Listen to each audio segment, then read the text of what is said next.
দেন, যে কোনো পৃথিবীর খাবার যেটাতে আমরা বেঁচে আছি, ওই খাবারের মূলে যান, মূলে গেলে দেখবেন এই তিনটে জিনিস দিয়ে ওটা তৈরি হয়েছে।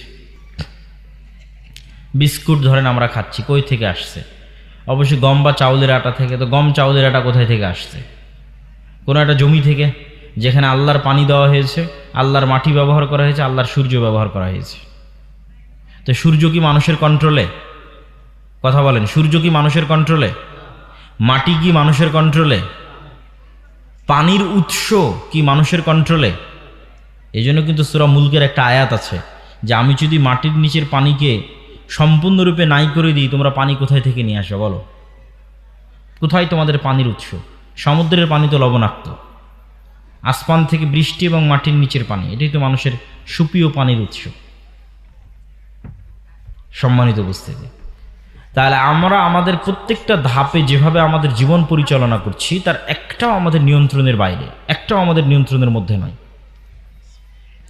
এটা কি আল্লাহ সুবহানাহু ওয়া তাআলা বলেছেন, কুল হুয়াল্লাহু আহাদ আল্লাহুস সামাদ। আল্লাহ এমন এক সত্তা যে তিনি তো কারো মুখাপেক্ষী নন, কিন্তু বাকি সব কিছু আল্লাহর মুখাপেক্ষী। সব কিছু, মানুষ 24 ঘন্টার জন্য আল্লাহর মুখাপেক্ষী, প্রত্যেক সেকেন্ডের জন্য মানুষ আল্লাহ সুবহানাহু ওয়া তাআলার মুখাপেক্ষী। এবং এই মুখাপেক্ষিতাকেই আল্লাহ সুবহানাহু ওয়া তাআলা আর এক আয়াতে এভাবে ফুটিয়ে তুলেছেন যে মানুষকে আল্লাহ সুবহানাহু ওয়া তাআলার কাছে ফিরতে হবেই, আল্লাহ সুবহানাহু ওয়া তাআলার কাছে আত্মসমর্পণ করতে হবেই, চাইতেও না চাইতেও। এখন মানুষের স্বাধীনতা, মানুষ কি স্বেচ্ছায় আল্লাহর আনুগত্য স্বীকার করবে, না ওকে বাধ্য করবে আল্লাহর আনুগত্য স্বীকার করতে?